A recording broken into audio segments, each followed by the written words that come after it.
ಒಂದು ಮಗು ಸಮುದ್ರದ ದಡದಲ್ಲಿ ಚಪ್ಪಲಿಯನ್ನ ಬದಿಯಲ್ಲಿಟ್ಟು ಮರಳಲ್ಲಿ ಆಡ್ತಾ ಇರ್ತದೆ. ಒಂದು ಜೋರಾದ ಅಲೆ ಬರುತ್ತೆ, ಮತ್ತೆ ಆ ಮಗುವಿನ ಚಪ್ಪಲಿ ಇದೆಯಲ್ಲ ಅದನ್ನ ಕೊಚ್ಕೊಂಡು ಹೋಗುತ್ತೆ. ಆಗ ಆ ಮಗು ಮರಳಲ್ಲಿ ಬರೆಯುತ್ತೆ, ಸಮುದ್ರ ಒಂದು ಕಳ್ಳ ಅಂತ. ಒಬ್ಬ ಮೀನುಗಾರ ಇದೇ ಸಮುದ್ರದಿಂದ ತುಂಬಾ ಮೀನನ್ನು ಹಿಡಿಯುತ್ತಾನೆ, ಮತ್ತೆ ಅವನ ಜೀವನ ಇದರಿಂದಲೇ ನಡೆಯುತ್ತದೆ. ಆ ಮೀನುಗಾರ ಮರಳಲ್ಲಿ ಬರೆಯುತ್ತಾನೆ, ಸಮುದ್ರ ನನ್ನ ಪೋಷಕನಾಗಿದ್ದಾನೆ ಅಂತ. ಒಬ್ಬ ವೃದ್ಧ ಮಹಿಳೆ ಅವಳ ಮಗನನ್ನು ಅದೇ ಸಮುದ್ರದ ಅಲೆ ಕೊಚ್ಕೊಂಡು ಹೋಗಿ ಅದೇ ಸಮುದ್ರದಲ್ಲಿ ಮುಳುಗಿ ಸತ್ತಿರ್ತಾನೆ. ಆ ವೃದ್ಧ ಮಹಿಳೆ ಆ ಮರಳಲ್ಲಿ ಬರೆಯುತ್ತಾಳೆ, ಸಮುದ್ರ ಒಂದು ಕೊಲೆಗಾರ ಅಂತ. ಒಬ್ಬ ಹುಡುಗ ಸಮುದ್ರದ ದಡದಲ್ಲಿ ನಡೆಯುತ್ತಾ ಹೋಗ್ತಾ ಇರ್ತಾನೆ. ಆಗ ಅವನಿಗೆ ಒಂದು ಬೆಲೆ ಬಾಳುವ ಮುತ್ತು ಸಿಗತ್ತೆ. ಆಗ ಆ ಹುಡುಗ ಮರಳಲ್ಲಿ ಬರೆಯುತ್ತಾನೆ, ಸಮುದ್ರ ಒಂದು ಮಹಾದಾನಿ ಅಂತ. ಹೀಗೆ ಎಲ್ಲಿ ಇದೆಲ್ಲ ಬರೆದಿರತ್ತೆ ನೋಡಿ, ಅಲ್ಲಿ ಸಮುದ್ರದ ದೊಡ್ಡ ಒಂದೇ ಅಲೆ ಬರುತ್ತೆ, ಮತ್ತೆ ಬರೆದದನ್ನೆಲ್ಲ ಅಳಿಸಿ ಹೋಗತ್ತೆ. ಸಮುದ್ರಕ್ಕೆ ಯಾರು ತನ್ನ ಬಗ್ಗೆ ಕೆಟ್ಟದ್ದು ಯೋಚನೆ ಮಾಡ್ತಾರೆ, ಸಮುದ್ರಕ್ಕೆ ಯಾರು ನನ್ನ ಬಗ್ಗೆ ಒಳ್ಳೆಯದು ಯೋಚನೆ ಮಾಡ್ತಾರೆ ಅನ್ನುವುದು ಬಿದ್ದು ಕೂಡ ಹೋಗಿಲ್ಲ. ಅದು ತನ್ನ ಕೆಲಸ ಮಾಡಿಯೇ ಮಾಡುತ್ತದೆ. ಯಾರು ತನ್ನ ಬಗ್ಗೆ ಒಳ್ಳೆಯದು ಮಾತಾಡ್ತಾರೆ ಅವರನ್ನು ಹಾಗೇ ಇಡೋಣ, ಯಾರು ತನ್ನ ಬಗ್ಗೆ ಕೆಟ್ಟದ್ದು ಮಾತಾಡ್ತಾರೆ ಅದನ್ನು ಅಳಿಸಿ ಹಾಕೋಣ ಅನ್ನುವುದು ಅದು ಮಾಡಲ್ಲ. ಅದು ಯಾರು ಎಂತ ಯೋಚನೆ ಮಾಡಿದ್ರೂ ತನ್ನ ಕೆಲಸ ತಾನೇ ಮಾಡಿ ಅದರಷ್ಟಕ್ಕೆ ಅದರ ಕೆಲಸ ಮಾಡ್ತಾನೆ ಹೋಗ್ತದೆ. ಯಾರೋ ನಿಮ್ಮ ಬಗ್ಗೆ ಕೆಟ್ಟದಾಗಿ ಮಾತನಾಡಿದರೆ ತಲೆ ಕೆಡಿಸ್ಕೋಬೇಡಿ. ಯಾಕಂತ ಹೇಳಿದ್ರೆ ಈ ಜಗತ್ತಿನಲ್ಲಿ ಎಲ್ಲರನ್ನು ಖುಷಿಪಡಿಸಲು ಸಾಧ್ಯವಿಲ್ಲ. ಜನರು ಏನು ಹೇಳ್ತಾರೆ ಎಂಬುದಕ್ಕಿಂತ ನಾವು ಏನು ಮಾಡ್ತಾ ಇದ್ದೇವೆ ಅನ್ನುವುದು ತುಂಬ ಮುಖ್ಯ. ನಿಮ್ಮ ನೀತಿಯ ಮೇಲೂ ಶ್ರದ್ಧೆಯ ಮೇಲೂ ನಂಬಿಕೆ ಇಟ್ಟು ಮುಂದೆ ನಡೆಯಿರಿ. ನಿಮ್ಮ ಸತ್ಯ ಮತ್ತು ನಿಷ್ಠೆ ನಿಮಗೆ ಉತ್ತಮವಾಗಿ ಪರಿಚಯವಾಗಲಿ.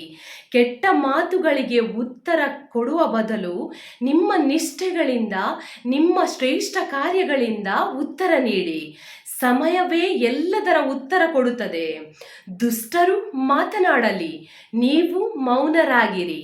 ಮೌನ ಬಲವಾಗಬಲ್ಲದು.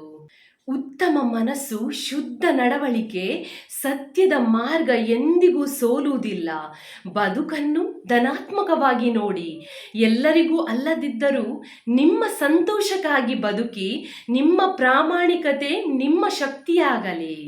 ಈ ಲೋಕದಲ್ಲಿ ಪ್ರತಿಯೊಬ್ಬ ವ್ಯಕ್ತಿಗೂ ತಮ್ಮದೇ ಆದ ಅಭಿಪ್ರಾಯ, ಆಲೋಚನೆ, ದೃಷ್ಟಿಕೋನ ಇರುತ್ತದೆ. ನಾವು ಮಾಡುತ್ತಿರುವುದು ಎಲ್ಲರೂ ಒಪ್ಕೊಳ್ಬೇಕು ಎಂಬುದು ನಿರೀಕ್ಷಿಸುವುದು ನಾವು ಮಾಡುವುದು ದೊಡ್ಡ ತಪ್ಪು. ನಮ್ಮ ಬಗ್ಗೆ ಎಲ್ಲರೂ ಒಳ್ಳೆಯದೇ ಮಾತನಾಡಲಿ, ನಮ್ಮನ್ನು ಹೊಗಳಲಿ ಎಂದು ಆಶಿಸುವ ಮನೋಭಾವ ಸ್ವಾಭಾವಿಕವಾದರೂ ಅದರ ಗುರಿಯಲ್ಲಿಯೇ ಜೀವನವನ್ನು ನಡೆಸಲು ಸಾಧ್ಯವಿಲ್ಲ. ಕೆಲವರು ನಮ್ಮ ಗೆಳೆಯರಂತೆ ಕಂಡರೂ ಕೆಲವರು ವಿರೋಧಿಗಳಾಗಿರುತ್ತಾರೆ. ಅವರ ಮಾತುಗಳು ನಮ್ಮ ವ್ಯಕ್ತಿತ್ವವನ್ನು ನಿರ್ಧರಿಸಕ್ಕಾಗಲ್ಲ. ಜನರು ನಿಮ್ಮ ಬಗ್ಗೆ ಕೆಟ್ಟದಾಗಿ ಮಾತಾಡ್ತಾರೆ ಅಂತ ಹೇಳಿ ನೀವು ಅವರನ್ನು ಮೆಚ್ಚಿಸಲು ಸಾಧ್ಯನೇ ಇಲ್ಲ. ಯಾಕಂತ ಹೇಳಿದ್ರೆ ನೀವು ಒಳ್ಳೆಯದು ಮಾಡಿದ್ರೂ ಅದರಲ್ಲಿ ಕೆಟ್ಟದನ್ನೇ ಕಾಣುವ ಜನರು, ನೀವು ಒಳ್ಳೆಯದು ಮಾಡಿದ್ರೂ ಕೆಟ್ಟದ್ದು ಮಾಡಿದ್ರೂ ಕೂಡ ಕೆಟ್ಟದನ್ನೇ ಮಾತಾಡ್ತಾರೆ. ಅದಕ್ಕಾಗಿ ನೀವು ಯಾರ ಮಾತಿಗೂ ಕೂಡ ತಲೆ ಕೆಡಿಸಿಕೊಳ್ಳದೆ ನಿಮ್ಮ ಬದುಕನ್ನು ನೀವು ಬದುಕಿ ಮತ್ತೆ ನೀವು ಮಾಡುವ ಕಾರ್ಯವನ್ನು ಮಾಡ್ತಾ ಇರಿ. ಜನ ಕೆಟ್ಟದ್ದೇ ಮಾತಾಡ್ತಾರೆ, ಆದರೆ ನಿಮಗೆ ಗೊತ್ತುಂಟು ನಿಮ್ಮ ನಿಷ್ಠೆಯ ಬಗ್ಗೆ. ಅದಕ್ಕಾಗಿ ಯಾರೋ ಏನು ಹೇಳ್ತಾರೆ ಅಂತ ತಲೆ ಕೆಡಿಸಿಕೊಳ್ಳದೆ ನಿಮ್ಮ ಕಾರ್ಯವನ್ನು ನೀವು ಮಾಡ್ತಾನೆ ಇರಿ. ಕೊನೆಗೆ ಒಂದು ಮಾತು, ಯಾರೋ ನಿಮ್ಮ ಬಗ್ಗೆ ಕೆಟ್ಟದಾಗಿ ಮಾತನಾಡಿದರೆ ತಲೆ ಕೆಡಿಸ್ಕೋಬೇಡಿ.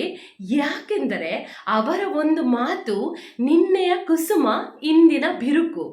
ನಾಳೆ ಮೌನವಾಗಬಹುದು, ಆದರೆ ನಿಮ್ಮ ನಂಬಿಕೆ, ನಿಮ್ಮ ನಡವಳಿಕೆ ಮತ್ತು ನಿಮ್ಮ ಬುದ್ಧಿವಂತಿಕೆ ಶಾಶ್ವತವಾಗಿರುತ್ತದೆ.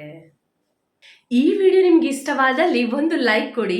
ನಿಮ್ಮ ಸ್ನೇಹಿತರ ಜೊತೆ, ಕುಟುಂಬದವರ ಜೊತೆ ಈ ವಿಡಿಯೋವನ್ನು ಶೇರ್ ಮಾಡಿ ಹಾಗೂ ಸಬ್ಸ್ಕ್ರೈಬ್ ಮಾಡಲು ಮರೆಯಬೇಡಿ. ಮುಂದಿನ ವಿಡಿಯೋದಲ್ಲಿ ಹೊಸ ವಿಚಾರದೊಂದಿಗೆ ಮತ್ತೆ ಸಿಗುತ್ತೇನೆ. ಶುಭವಾಗಲಿ.